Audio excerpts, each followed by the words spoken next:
Hi friends, आजना lecture में standard 12 वाणिज्य व्यवस्था सब्जेक्ट में आप जाणो छो आपणे चेप्टर नंबर 2 संचालन सिद्धांतों अभ्यास करी रह्या छीए। एमां आपणे छेल्लो जे क्वेश्चन लीधो तो फ्रेडरिक टेलरना जे सिद्धांतों शीख्या, त्यारबाद आज आपणे एना ज संदर्भमां एक नवो क्वेश्चन लईए छीए। ए क्वेश्चन कयो छे जोईए। आपनी सामे स्क्रीन पर क्वेश्चन आवी गयो छे। वैज्ञानिक संचालनना सिद्धांतोनी प्रयुक्तिओ एटले के वैज्ञानिक संचालनना सिद्धांतोनी रीतो जणावो। हवे आ जे क्वेश्चन जे संदर्भमां फ्रेडरिक टेलरे आगळना प्रश्નમાં बेसिक माहिती आपी दीधेली हती। हवे पेपरनी अंदर तमने आ 2 गुणमां पूछाई शके तेवा अलगथी पॉइंट छे, एनी चर्चा लईए। अहीं वैज्ञानिक संचालनना सिद्धांतोना संदर्भमां आप जाणो छो के संचालनने वैज्ञानिक संचालन तरीके पण सर्वप्रथम कोणे आप्युं तो के फ्रेडरिक विन्सलो टेलर एटले के FW टेलरे आप्युं। एटले वैज्ञानिक संचालनना प्रणेता पिता समान तेने गणवामां आवे छे। एमणे जे छे पोतानी कामगीरीमां कीधुं हतुं के रूढ़िगत पद्धतिने छोड़ीने वैज्ञानिक पद्धतिनो अभ्यास करवो जोईए अने एवी रीते कामगीरी करवी जोईए। तो आ संदर्भमां तेमणे 3 रीतो 3 प्रयुक्तिओ आपी छे जे आ प्रश्नमां आपणे समजवाना छीए। तो कई छे तो पहलो पॉइंट आई जाए स्क्रीन पर तमारी सामे ए छे समय निरीक्षण। समय निरीक्षण ने कहेवाय छे टाइम स्टडी। हवे समय निरीक्षण एटले शुं जोईए कि भाई कोईपण कार्यनो भाग पूर्ण करवा माटे जेटलो समय लागे ते अंगे वैज्ञानिक रीते करवामां आवतो अभ्यास एटले समय निरीक्षण। हवे समय निरीक्षणना संदर्भमां फ्रेडरिक टेलर शुं कहेवा मांगे छे कि तमारा द्वारा अथवा तमारा कर्मचारीओ द्वारा जे कोई पण कार्य करवामां आवे छे ए जे ते कार्यने पूर्ण करवा माटे जेटलो समय लागी सके एनो एक अंदाज लगाड़वो, एनु एक निरीक्षण करवो, एक समयनुं माप काढवुं, तो ए पद्धतिने समय निरीक्षण कहेवाय छे। कोई पण कार्यने पूर्ण करवा माटे केटलो समय जोई शके महत्तम अथवा ओछामां ओछो एनो एक तमे अभ्यास करो एटले एने समय निरीक्षण कहेवाय। जो फरीथी कहूं छुं, कोईपण कार्यनो भाग पूर्ण करवा माटे जेटलो समय लागे ते अंगे वैज्ञानिक रीते करवामां आवेलो अभ्यास एटले समय निरीक्षण। मतलब कि कोई चोक्कस कार्यने पूर्ण करवा माटे केटलो समय जोईए ए समयनो अंदाज लगाडवानी पद्धतिने शुं कहेवाय? समय निरीक्षण कहेवाय। आ कार्य करवा माटे सामान्य संजोगोमां जे समय नक्की करवामां आवे तेने प्रमाण समय कहेवाय छे। मतलब कि कोई कार्यने पूर्ण करवा माटे केटलो समय जोशे ए नक्की करवाना कार्यने समय निरीक्षण कहेवाय। अने समय निरीक्षण द्वारा नक्की करेलुं के भाई कोई काम पूरुं करवा माटे 2 कलाक जोशे, 3 कलाक जोशे, तो समयने कयो कहेवाय? प्रमाण समय कहेवाय। फॉर एक्जाम्पल आपणे तमारी ज वात लईए कि बोर्डनी परीक्षामां आपणे वात करीए तो 100 मार्कनुं पेपर छे। हवे कोईपण एक कार्यनो भाग थयो शुं के 100 मार्कनुं पेपर पूरुं करवुं। एना माटे जे छे बोर्ड द्वारा नक्की करवामां आवेलो के आदर्श माप एक समय के भाई आ पेपर पूर्ण करवा माटे केटलो समय जोशे, तो ए समयनो अंदाज लगाड्यो एटले शुं कर्युं? समय निरीक्षण। અને સમય નિરીક્ષણ દ્વારા નક્કી કર્યું કે 100 માર્કનું પેપર પૂર્ણ કરવા માટે મહત્તમ 3 કલાક જોઈએ। તો સમય નિરીક્ષણ દ્વારા નક્કી કરેલો સમય તે શું થઈ ગયું કહેવાય? પ્રમાણ સમય। ટેલરના મત મુજબ જે કાર્ય જે સમયમાં પૂરું થવું જોઈએ તેનો કાળજીપૂર્વકનો અભ્યાસ એ સમય નિરીક્ષણ છે। જી હા, જે તે કાર્યની એક પહેલા સમય મર્યાદા નક્કી કરવામાં આવે અને એ સમય મર્યાદામાં જે તે નક્કી કરેલું ચોક્કસ કાર્ય પૂર્ણ થઈ જાય એનો અભ્યાસ કરવો એટલે તમારું એક સમય નિરીક્ષણ ટાઈમ સ્ટડી થયું કહેવાય।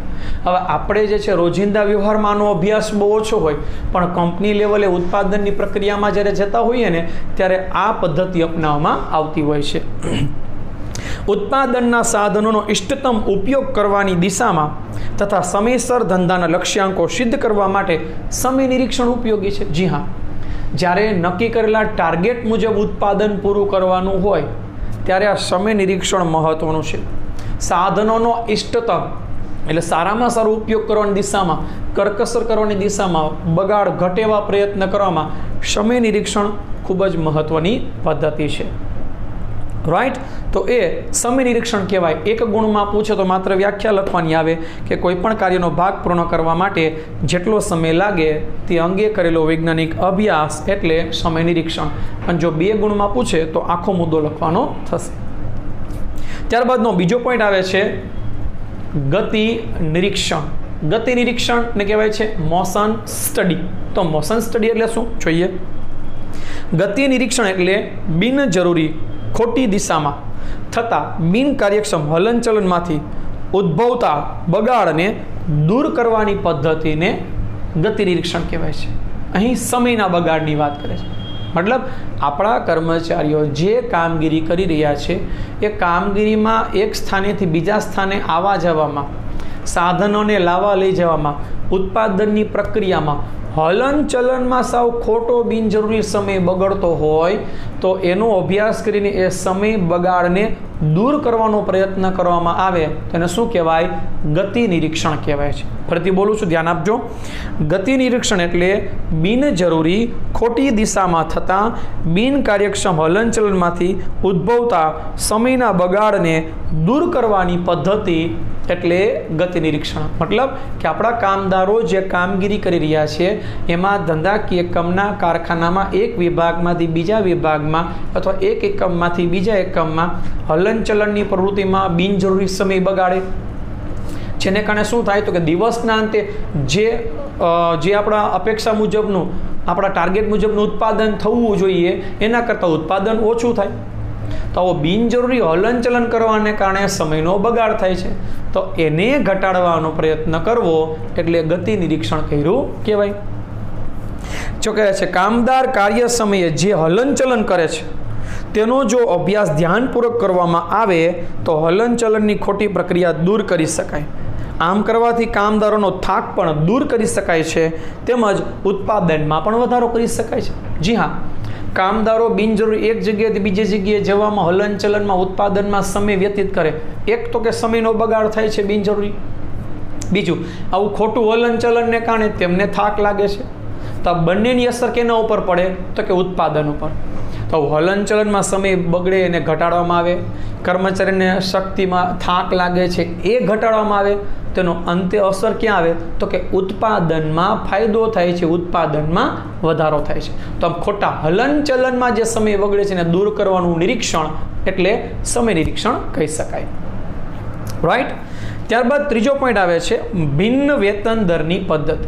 તો ભિન્ન વેતન દરની પદ્ધતિને કહેવાય છે ડિફરન્શિયલ વેજ રેટ સિસ્ટમ. હવે અહીં જે આ પદ્ધતિ આપવામાં આવેલી છે આ રીતની અંદર બહુ સરસ મુદ્દો છે, આઈએમપી મુદ્દો, ધ્યાન આપીએ. કામદારોને તેમના કામના સમયના આધારે વેતન સંબંધી ઉત્તેજન આપવાની પદ્ધતિ એટલે ભિન્ન વેતન દરની પદ્ધતિ. ભિન્ન એટલે જુદું જુદું, અલગ અલગ. અહીં કહેવા માગે છે કે આપણા ધંધા કે એકમમાં જે કામદારો કામ કરી રહ્યા છે તેઓ સમયને આધારે કામ કરે છે એટલે બધાને સમાન વેતન તો પ્રાપ્ત થાય જ છે.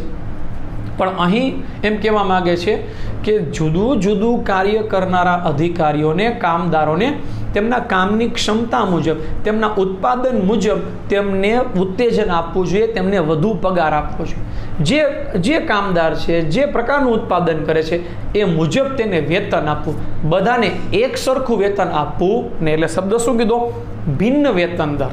જો કહે છે ઉત્પાદનની વૃદ્ધિ માટે કામદારોને ઉત્તેજન આપવા માટે ટેલરે ઉત્તેજક વેતન પ્રથાની હિમાયત કરી છે. આગળના પ્રશ્નમાં પણ જોઈ ગયા હતા. એણે કહેલું હતું શું કે જ્યાં સુધી કામદારોને ઊંચા અને ઉત્તેજક વેતન દર નહીં મળે ત્યાં સુધી તેમને કામનું પ્રોત્સાહન નહીં જ મળે.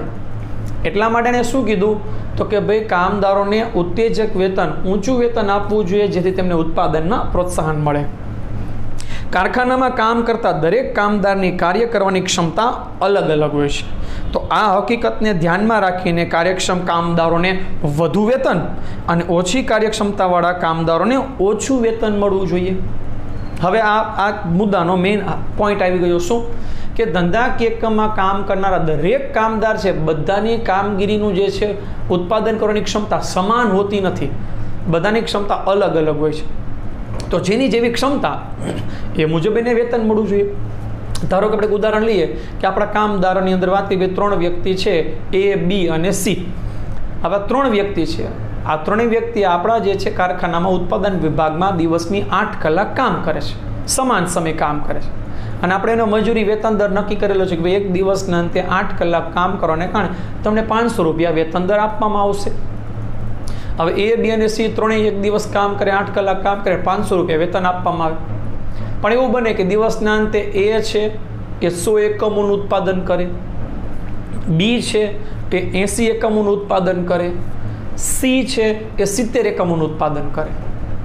હવે ત્રણેય કામનો સમય સરખો લે છે, કામનું વેતન સરખું લે છે, પણ ત્રણેયના ઉત્પાદનની ક્ષમતા કેવી છે? અલગ અલગ છે. તો જે સારું ઉત્પાદન કરનારા અધિકારી છે, કર્મચારી છે, એને શું થાય? અસંતોષ જન્મે છે. તો એવા સંજોગોમાં તેમને અસંતોષ ન જન્મે એટલે શું કરવું જોઈએ? જેનું જેવું કામ તેવું તેને વેતન દેવું જોઈએ. એટલે શું કીધું? ઊંચું કામ કરનારને ઊંચું વેતન દેવું જોઈએ, ઓછું કામ કરનારને ઓછું વેતન દેવું જોઈએ. આ બાબતને ધ્યાનમાં રાખીને ટેલરે ભિન્ન વેતન દરની પદ્ધતિ વિકસાવી કે જે આપણે ધંધાકીય એકમમાં અપનાવવી જોઈએ. Right friends? તો અહીં આપણે આ જે પ્રશ્ન છે કે વૈજ્ઞાનિક સંચાલનના સિદ્ધાંતોની પ્રયુક્તિ, એ પ્રશ્ન આપણે પૂર્ણ કર્યો. હવે આપણે આની જ સાથે જોડાયેલો એક બીજો નાનકડો એક પ્રશ્ન સાથોસાથ સ્ટાર્ટ કરીએ છીએ. ચાલો, તો ત્યારબાદનો પ્રશ્ન છે નાનકડો પ્રશ્ન, 2 માર્કનો, બોર્ડની પરીક્ષામાં 2 થી 3 વખત પૂછાઈ ગયેલો IMP પ્રશ્ન. શું છે? સ્ક્રીન પર ધ્યાન આપજો.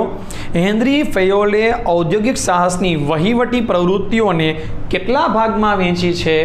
આવો પ્રશ્ન પૂછાય કે હેનરી ફેયોલે ઔદ્યોગિક સાહસની વહીવટી પ્રવૃત્તિના કામના કંઈક ભાગ પાડેલા છે. તો એણે કેટલા ભાગ પાડેલા છે, કયા કયા છે, એવો સામાન્ય પ્રશ્ન છે. એ પેપરમાં 2 માર્કમાં IMP છે, આવી શકે. તો કયા છે? સ્ક્રીન ઉપર તમને દેખાતું હશે, બોક્સ આવી જશે. હેનરી ફેયોલે ઔદ્યોગિક સાહસની વહીવટી પ્રવૃત્તિઓને 6 ભાગમાં વહેંચી છે. આ કયા કયા 6 ભાગ છે? 1 ટેકનિકલ પ્રવૃત્તિ, 2 વાણિજ્યિક પ્રવૃત્તિ, 3 નાણાકીય પ્રવૃત્તિ, 4 સંરક્ષણ પ્રવૃત્તિ, 5 હિસાબી પ્રવૃત્તિ અને 6 સંચાલકીય પ્રવૃત્તિ. તો આમ ઔદ્યોગિક સાહસની વહીવટી પ્રવૃત્તિના હેનરી ફેયોલે કેટલા ભાગ પાડ્યા છે? 6 ભાગ પાડ્યા છે. હવે પેપરની અંદર 2 ગુણમાં પૂછે એટલે સાથ સામેની બાજુ જેના નામ કીધા છે પ્રવૃત્તિમાં શું સમાવેશ થાય છે એ પણ લખવામાં આવે. તો જોઈએ શું છે કે ભાઈ ટેકનિકલ પ્રવૃત્તિમાં કારખાના, યંત્રો અને ઉત્પાદનને લગતી પ્રવૃત્તિઓનો સમાવેશ થાય. વાણિજ્યિક પ્રવૃત્તિમાં ધંધા કે એકમની ખરીદી, વેચાણ, વેપાર, વિનિમય આવી પ્રવૃત્તિનો સમાવેશ થાય. નાણાકીય પ્રવૃત્તિમાં આપણે વાત કરીએ તો કે મૂડી મેળવવી, મૂડીનો ઉપયોગ કરવો, ભંડોળની જાળવણી કરવી, ધંધામાં પુનઃ રોકાણ કરવું, આવી બધી પ્રવૃત્તિનો સમાવેશ થાય. સંરક્ષણ પ્રવૃત્તિ આ ખાસ છે, યાદ રાખજો, 1 માર્કના પ્રશ્ન પૂછાઈ શકે કે કર્મચારીની સલામતી, માલ સામાનની સલામતી વગેરે બાબતોનો સમાવેશ થાય. હિસાબી પ્રવૃત્તિમાં જુદા જુદા નાણાકીય હિસાબોના પત્રકો તેમજ જરૂરી આંકડાકીય માહિતી મેળવવી, મતલબ ધંધાકીય હિસાબની પ્રવૃત્તિનો સમાવેશ થાય. સંચાલકીય પ્રવૃત્તિમાં આયોજન, વ્યવસ્થા તંત્ર, દોરવણી, અંકોશ આવી બધી પ્રવૃત્તિઓનો સમાવેશ કરવામાં આવે છે. Right friends? તો આજના લેક્ચરમાં આપણે એક IMP પ્રશ્ન સાથે બીજો નાનકડો IMP પ્રશ્ન પણ પૂર્ણ કર્યો. તો ચાલો હવે આપણે નેક્સ્ટ લેક્ચરમાં એક નવા પ્રશ્ન સાથે મળીશું.